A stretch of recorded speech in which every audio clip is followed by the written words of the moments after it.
Midsummer 1915. The war was almost a year old, a visible thing, a landscape halfway to desolation.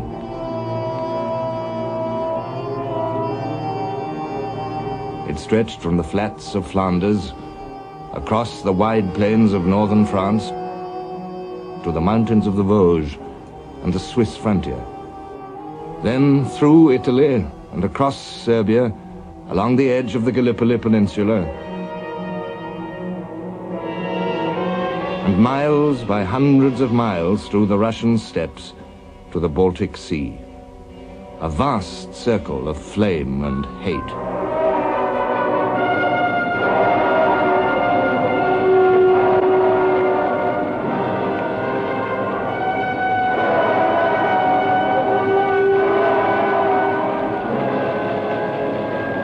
Wherever their armies marched, the Germans seemed to be triumphant.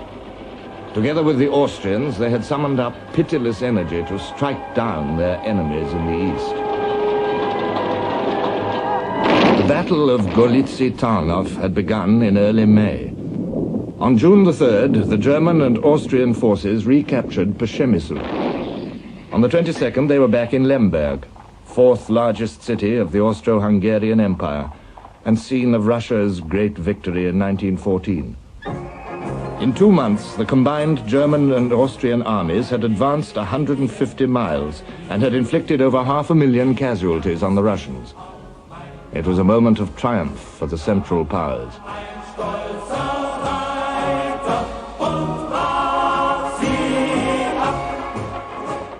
It produced, said Falkenhayn, the German chief of staff, immediate and highly valuable consequences.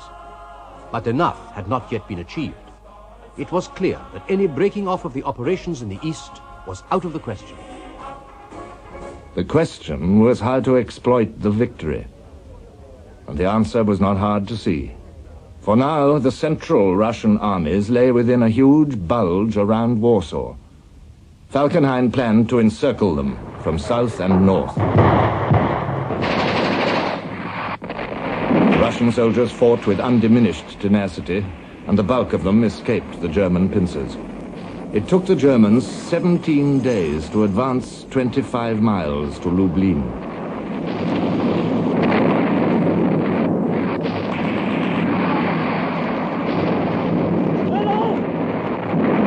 But on August the 4th, the first anniversary of the war, they entered Warsaw.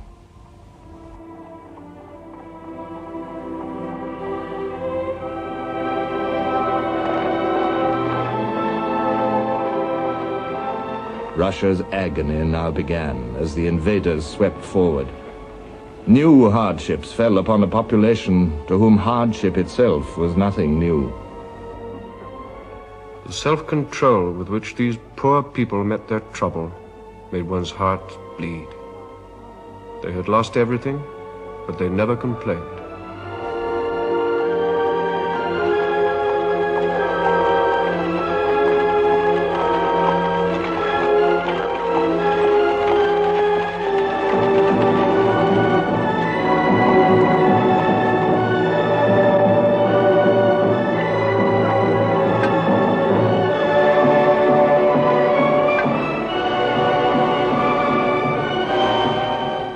The plight of the Russian armies was little better.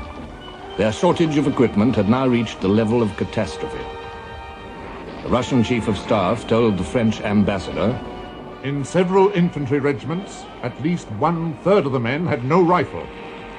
These poor devils had to wait patiently under a shower of shrapnel until their comrades fell before their eyes and they could pick up their arms." A Russian commander said, "Our army is drowning in its own blood." Falkenhayn seized the moment to put out peace feelers to the Tsar. Loyal as ever to his allies, Nicholas II rejected them. But the Tsar's warlike ambitions were drifting ever further apart from the wounds and griefs of his people.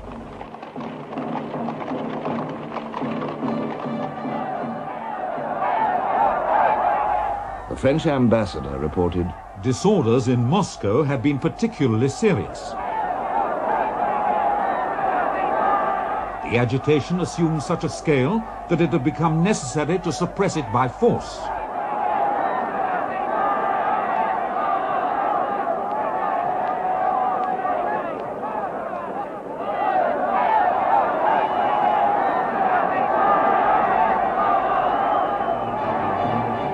On the famous Red Square, the mob insulted the royal family, demanded that the Empress should be incarcerated in a convent and the Emperor deposed. The Tsar took no notice. In September, he assumed personal command of the Russian armies, saying, "We shall fulfill our sacred duty to defend our country to the last. We will not dishonor the Russian land." So the war would go on. Now the German armies in the north under General von Hindenburg struck eastwards, as they had long been waiting to do, and a melancholy roll call of place names signaled Russia's new disasters. Novogeorgievsk, Bialystok, Kovno, blazing Brest-Litovsk, one by one they fell to the advancing Germans. The Kaiser wrote in a letter, "My victorious sword has crushed the Russians. Woe to them that yet draw the sword against me." The furthest German advance was 300 miles. The Russians lost over 3,000 guns. Their losses in men have been estimated at over 2 million.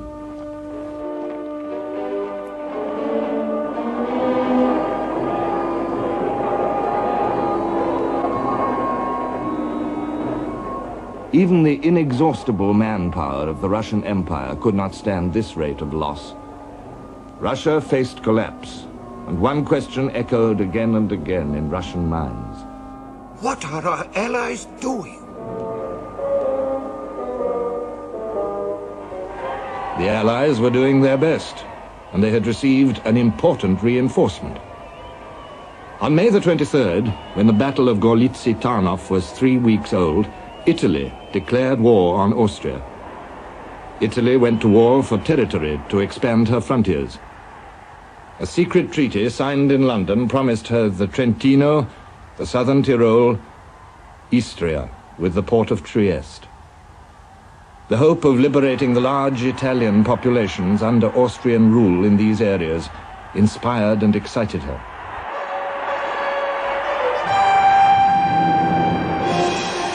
The Italian Prime Minister called this policy sacro egoismo, sacred egotism.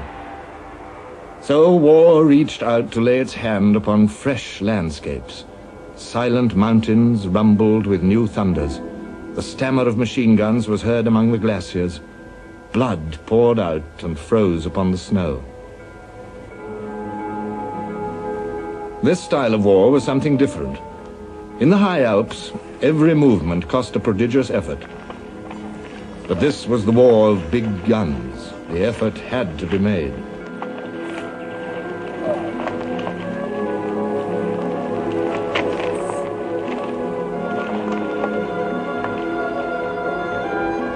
By marvels of patience, ingenuity, and sheer hard work, the Italians prepared their attacks.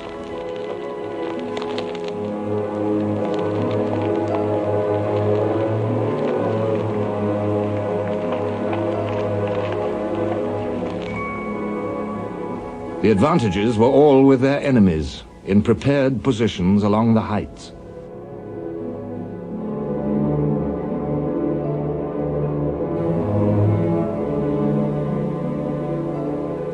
An Austrian officer said, "The scenery was really marvelous. Just imagine on top of a 6,000-foot mountain, something which tourists come from far away to see.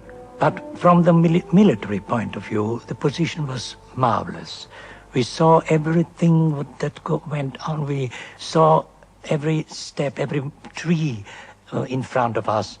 And we thought if the Italians should attack, they can't get through." It was not against the Alpine barrier to the north that Italy made her effort in 1915. Instead, General Cadorna, the Italian Chief of Staff, threw his forces at the Carso, the high plateau blocking the way to Trieste. It has been called an enormous natural fortress, a howling wilderness of stones as sharp as knives.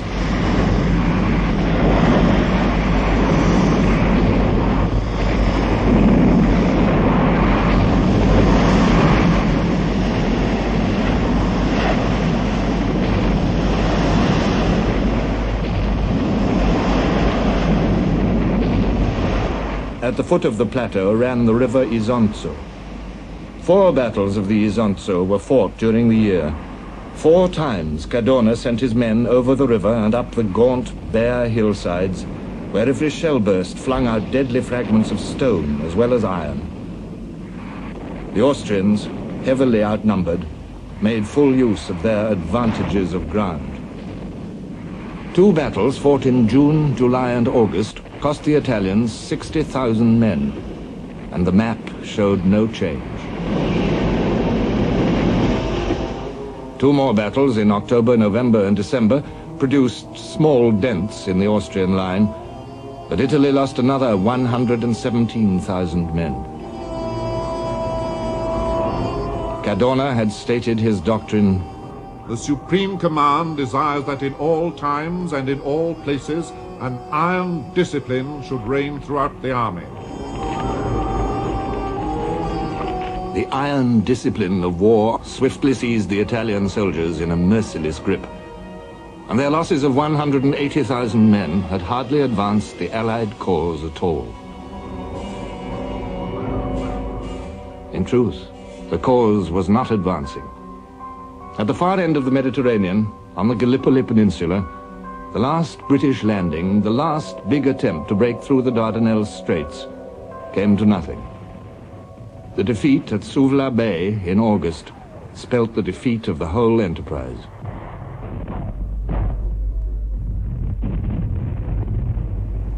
As the summer of 1915 wore away, it became clear that nothing that the Allies could do on minor fronts would avail to check Germany's run of victory. The Western Front was never still. Somewhere or other along its 475 miles, in Champagne or Picardy or Flanders, there was always some action, always danger.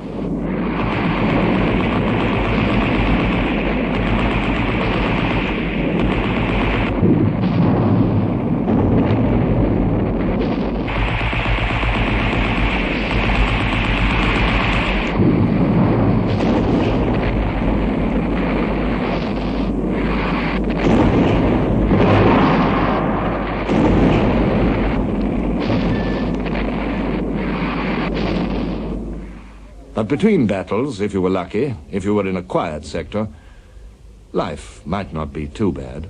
On a nice summer's day, it would, well, you could think there wasn't a war on, really.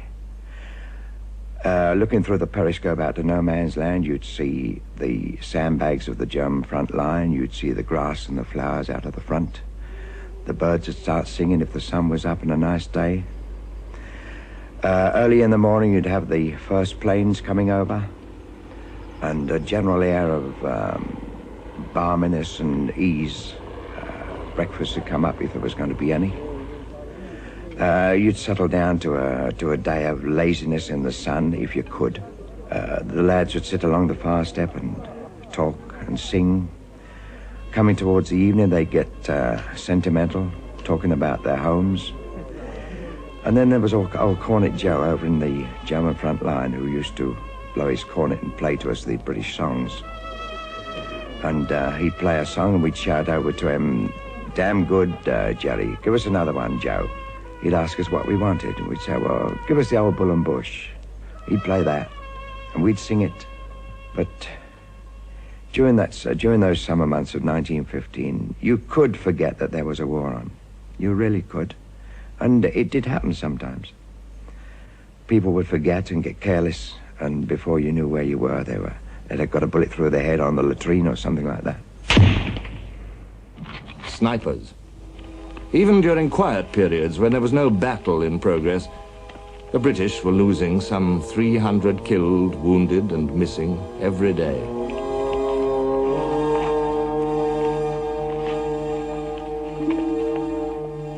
It was a new sort of British army that was coming into existence now on the Western Front. Territorials, and the first of Lord Kitchener's new army divisions, beginning to take over from the old sweats. Their good humor and their endless jokes concealing the inner doubts and fears. I think you're chiefly afraid, you know, of how you will behave when you really meet the worst things that war can produce. And I became afraid of seeing my first dead man. I'd never seen a dead man.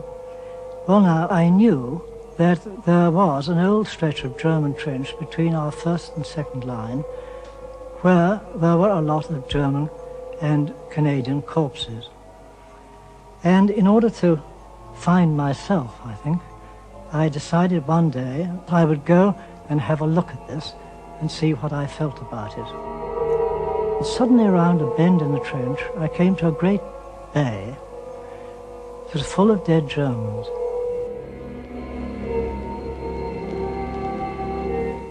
But they weren't a bit horrible. They'd been dead for about 6 weeks, and rubber and rats and maggots and everything else had done their stuff. And they were just shiny skeletons in their uniforms, held together by the dried sinews that was round their bones. It was a most weird and extraordinary picture, and I was absolutely fascinated. The skull, you know, grins at you in a silly way. It laughs at you, and more or less said, "Fancy coming here all terrified of dead men. Look how silly we look." The meaning of war unfolded day by day, each day producing new enigmas. One thing was clear to anyone who thought about it. This war was not going in favor of the Allies. The important advantages won by the German armies in 1914 enabled them to call the tune in 1915. Everywhere they stood upon the soil of their enemies.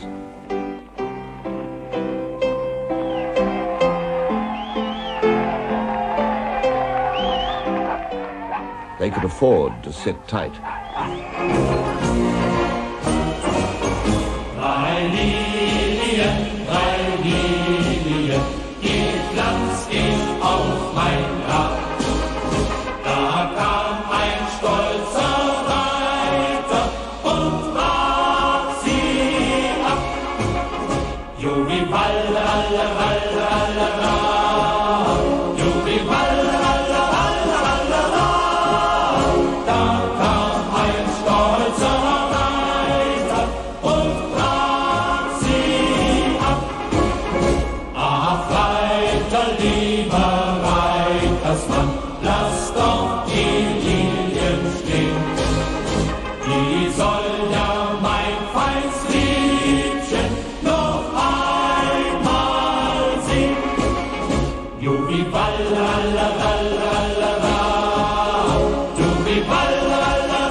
They had only to wait for the compulsions of war to bring their enemies to them. Once again, Joffre planned to hurl his armies at the flanks of the great bulge of the German line in France, attacking from the south in Champagne and from the west in Artois. This time there must be no mistake. But the British army was not yet ready to take part in a great battle. There were not enough guns. There was not enough ammunition. There were very few trained soldiers. Lord Kitchener inspected the eager volunteers of his new army divisions with pride, but also with doubt. He knew, and Sir John French, the commander-in-chief, knew how unready they were. Yet 4 of these divisions were earmarked for the fight. 2 Scottish divisions would take part in the attack, 2 others would be in reserve. These last were completely untried units. They'd only had their rifles for 2 months. They'd only just landed in France. General Haig, who was to command them, said, I question the suitability of new army divisions for this duty on first landing. Lord Kitchener told Haig, he had decided that we must act with all our energy and do our utmost to help the French, even though by doing so we suffered very heavy losses indeed. Goodbye, Piccadilly. Farewell, Leicester Square. London seemed a long way off now, and even the familiar paintwork of the buses was scarred and dulled by war. Upstairs and down, the rumors passed that a new weapon was to be used in the attack. Gas. Goodbye, Piccadilly. Farewell, Leicester Square. The place where Joffre wanted the British Army to fight was a dismal region, Luz, a shattered mining village.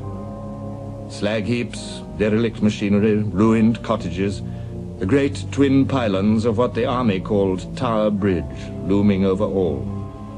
Luz. There was something chilling even about the name. The hour drew near. Much depended on the gas, which would, it was hoped, make up for the shortage of guns and shells. Haig wrote, the greatest battle in the world's history begins today. Some 800,000 French and British troops will actually attack. An anxious night, wondering all the time what the wind would be in the morning. Wondering what the wind would be. The prevailing wind blew towards the Germans. Would it prevail on the day? Captain Gold, the meteorological officer, joined Haig at his observation post that morning. I went up to see Sir Douglas Haig, who came out with a light and saw the charts. This was about 3 a.m. on the morning of September the 25th.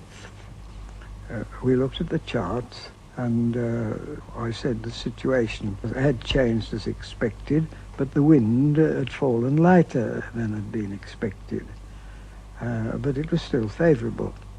And Sir Douglas Haig asked me, well, now what do you advise?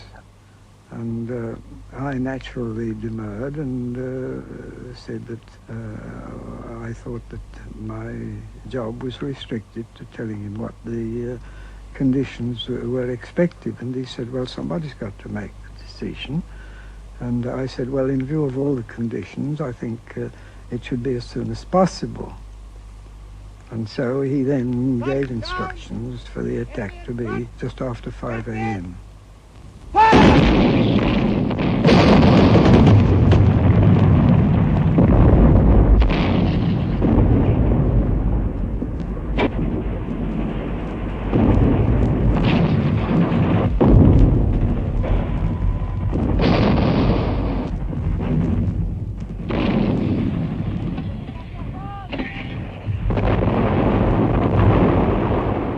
Well, we opened up with a terrific bombardment to try and break through the wire. And then the gas was let loose. And our infantrymen, all clad in these Ku Klux Klan helmets, just with a little thing to put in their mouth, went off with fixed bayonets, and they had to charge. There was no loitering with those things.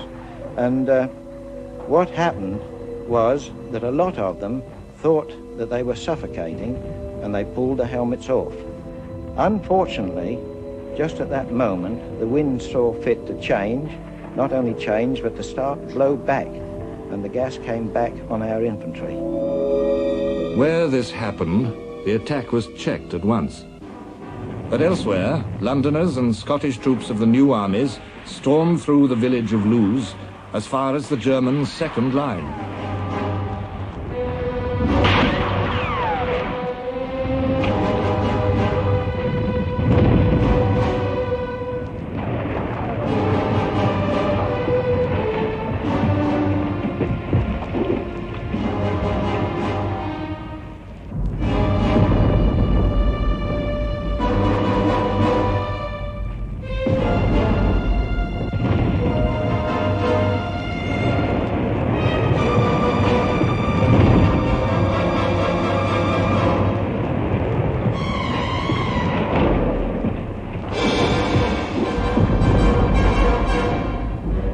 The chance of a victory seemed good, and Haig was hopeful. The enemy had no troops in his second line, which my plucky fellows reached and entered without opposition. Prisoners state the enemy was so hard put to it for troops that the officers' servants, fatigue men, etc., were pushed forward to hold their second line. If there had been even one division in reserve close up, we could have walked right through. But the reserve divisions of the new army were at least 6 hours' march away in the rear, struggling towards Loos along congested roads. We hadn't the faintest idea where we were going, no idea at all. And we sang the usual soldiers' songs, you know, Tipperary and all those sort of things, you know. We were thoroughly enjoying ourselves, you know. And we had the usual halts for, supposed to be 10 minutes in every hour. But actually, of course, we halted far more than that because of the chaos on the roads, traffic going up and down, ammunition limbers, ambulances, walking wounded. They said, though we were laughing and talking, eager to get at them sort of business, they said that you will laugh the other side of your ruddy phases when you get up there. The next morning, these soldiers stumbled into their first battle, tired out, wet through, unfed, bewildered, against an enemy who had had time to draw breath, to bring up supports and throw up new barbed wire defenses. The new army men were in dense marching formation. They didn't know they were on a battlefield. They didn't know where the Germans were, or which way to go, or what to do.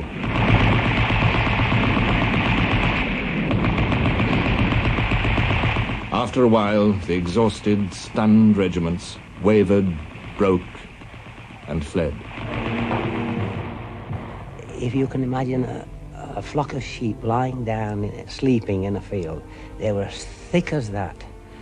Some of them were still alive, and they were crying out and begging for water and plucking at our legs as we went by. One hefty chap did grab me round both knees and held me. "Water, water," he said. But I was just going to take out the cork from my water bottle because I had a little left. But I was immediately hustled on by a man behind. Get on," he said. "We're going to get lost in no man's land. Come on, get on." So it was a case where compassion had to give way to discipline. And I had to break away from this man and run to catch up with the men in front. 60,000 British troops fell during the 3 weeks that the battle dragged on.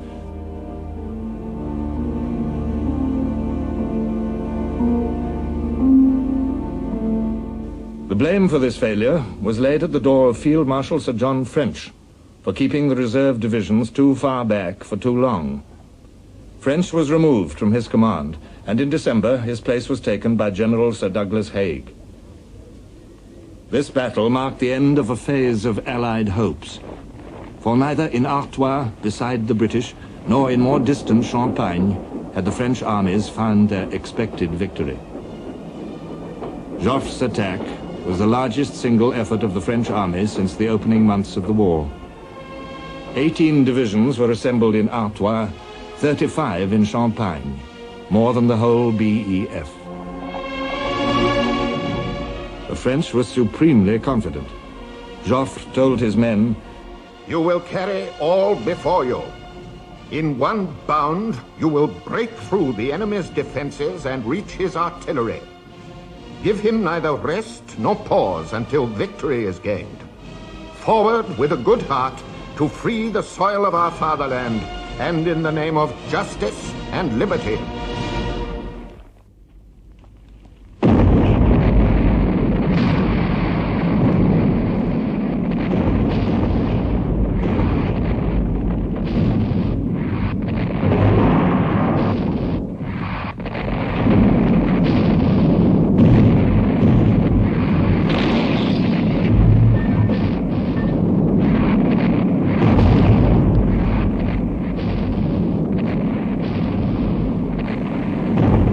General de Castelnau prophesied, "The guns have done their work so thoroughly that the men can go forward with their rifles at the slope."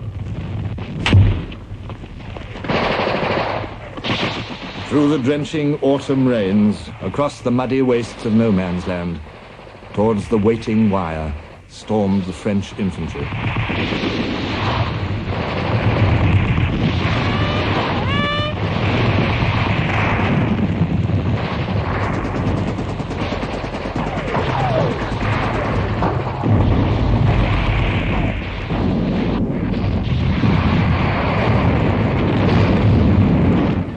Once again, the wire and the machine guns were the masters. A French airman observed the fate of the infantry. Our first line of attack was still advancing when the enemy machine guns began to crackle. Their sinister tack-tack-tack, like the sound of a sewing machine, was ploughing holes through our advancing battalions.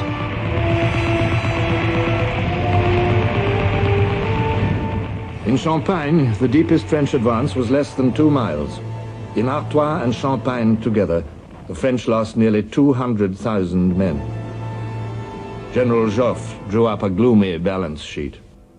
It can thus be seen that the year 1915 was drawing to a close under conditions that brought small comfort to the Allies. Our armies had everywhere been either checked or beaten, and they needed to be reorganized before any new effort could be demanded of them. On the contrary, the enemy appeared to have succeeded in all his undertakings. The fall of the year drew on with yet another triumph for German arms. As Joffre's guns boomed out in Champagne, their preparatory bombardment was echoed in another part of Europe. Germany and Austria together were preparing to fall upon the obstinate Serbs with crushing might. The Serbs knew what was coming and begged for Allied help. But how could they help this landlocked, isolated country in the heart of the Balkan Mountains? Only with the aid of Serbia's ally, Greece. The Greek premier, Venizelos, was agreeable. He mobilized the army and appealed for 150,000 British and French troops. The place selected for their landings was Salonika. Salonika, a seedy, cosmopolitan port at the head of the Aegean Sea, was chosen by the Allies because of its good harbor, because it was only 50 miles from the Serbian frontier, and because of its railway lines leading up country. The 1st French Division landed on October the 5th. But on that very day, Venizelos was dismissed by King Constantine, who declared that Greece would stay neutral. She would not honor her alliance with the Serbs.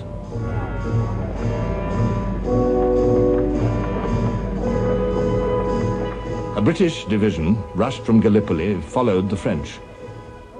As the Allies came ashore, they looked around them with mixed and curious feelings.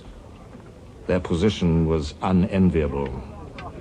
It was reported, "The German spies sit in rows on the quays at Salonika, smoking large cigars, and note down every man, horse, gun, and ton of stores landed. This is a nice way to make war." A naval officer met some disembarking British troops with the cheerful greeting, "Well, your war's over. In 2 days you'll have been disarmed and interned by the Greeks." It was not quite so bad as that, but it was an uneasy situation which made effective help for Serbia well nigh impossible. And the Serbs were in sore need of help. On October the 6th, the Austro-German offensive began across the Danube and the Sava.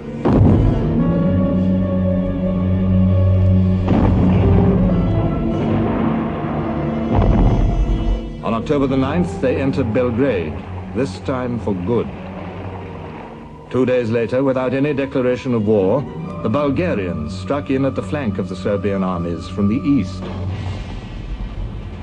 Bulgaria was drawn into the war by greed for Serbian territory and by hatred born in the Balkan Wars.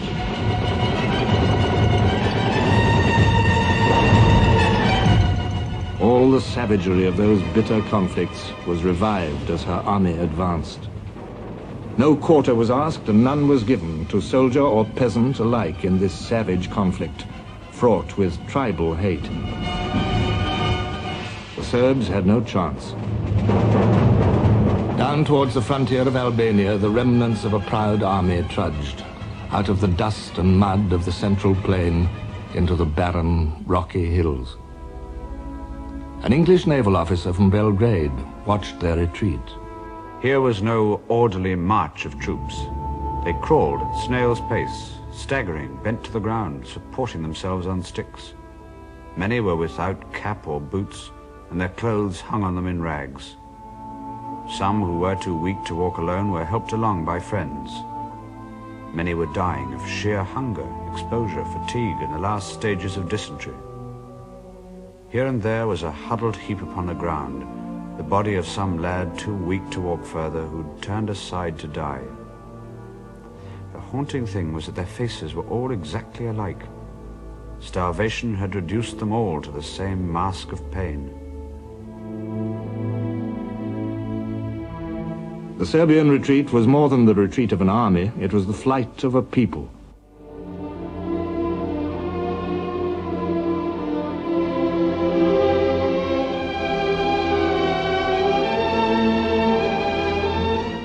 Through the inhospitable mountains, the Serbian cavalry dragged on. Oh, pray that your flight be not in winter. Seldom had Christ's words seemed more appropriate.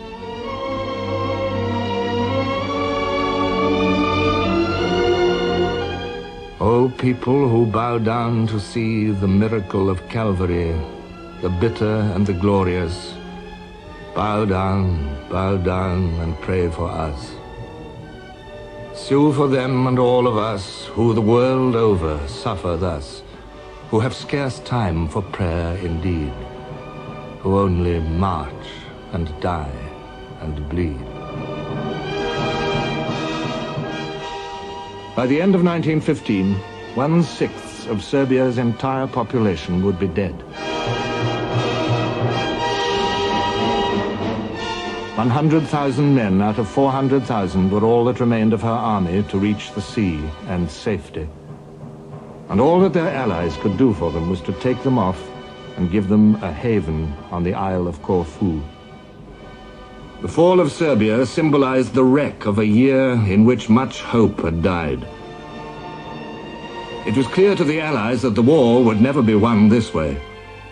On December the 6th, General Joffre convened an Allied conference at Chantilly. It was agreed that a decisive result should be sought through coordinated offensives on 3 fronts: Russian, Franco-British, and Italian. These offensives were to be launched simultaneously to prevent the enemy from moving his reserves from one front to another. This conference marks a vital date in the history of the conduct of the war. So a bleak year ended with hope revived.